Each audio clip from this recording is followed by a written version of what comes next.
The FTC is considering a change that would allow for most companies to be required to make it that if you want to cancel a service that they provide, you can just do it by pressing one button. They can no longer make it a multi-step process where everything's hidden, or you have to call them up, or you have to go on the website, and it becomes super complicated, sort of suspiciously, conveniently complicated. They have a response to this. A number of different companies organized behind a trade group are saying that that's not a good idea. And here's the argument that they're making.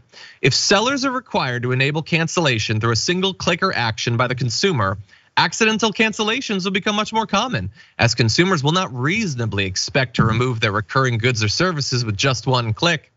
So they're basically saying, you dummies, you dumb donkeys are gonna be accidentally canceling your Netflix and your Amazon Prime, and then think about how inconvenient that will be for you. And their argument is, you would never expect that a single click would do it, but that's their fault. Like, they've made it so that maybe you wouldn't expect that. But now, because they've made it so mind-numbingly complicated to get out of these financial obligations, they should not be required to make it easier ever. And this is actually consequential. People, let's go to this poll at in graphic 5. The average millennial had 17 different media and entertainment subscriptions in 2020.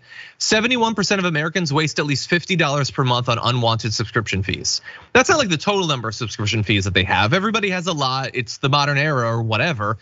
But literally services they do not want to pay for, that it is prohibitively difficult or complicated, including for a lot of people who don't do a lot of stuff online. And then this isn't as easy as it is for some other people. Not a lot of people necessarily have $50 that they can afford to blow on stuff that they have no interest in. And so it obviously needs to change. This is a ridiculous, condescending argument being made to the FTC. But Jayar, what do you think? Well, that's the thing. If your consumers aren't, I guess, computer smart or app smart enough to pull this off with one, or I guess to make the mistake of doing with one click, then how can you expect them to go through the hoops and hurdles that they give them to go through it in the first place? So, I mean, if they're clueless, they're clueless. But the problem is they're banking on that no matter what the argument is. So they'll say they're clueless so they can keep this, but they're also clueless. That's why we do it in the first place.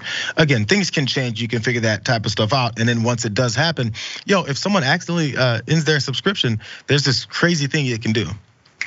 They can get it back. Pay it again. People drop subscriptions all the time. Then they're like, oh, I couldn't do it for those 6 months, and it came back again. That's how these things work. So if someone accidentally does it, or to whatever scale they think is gonna happen, I think they can find a way to do one more click to bring it back.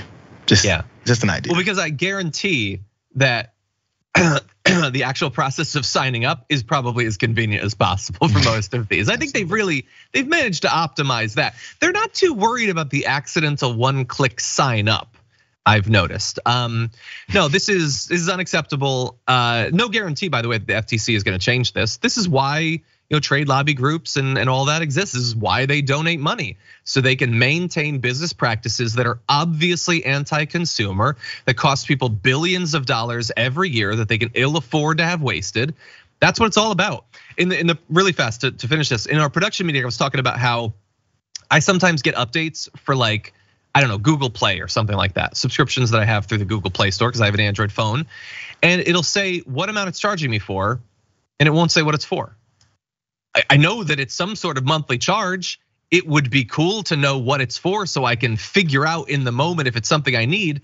But no, again, they make it so that you have to jump through hoops of tracking it down. This might seem minor to some people, but these are like digital holes that are being like pricked into your wallet, just so that money can just fall out as the days go by. This is exactly the sort of thing that we need good progressives in office to be emphasizing. It's the sort of thing that I think everyone could get behind. I can't conceive of why a conservative would be okay with these business practices continuing. Every conservative has tried to cancel some sort of service and been screwed over as a result of it.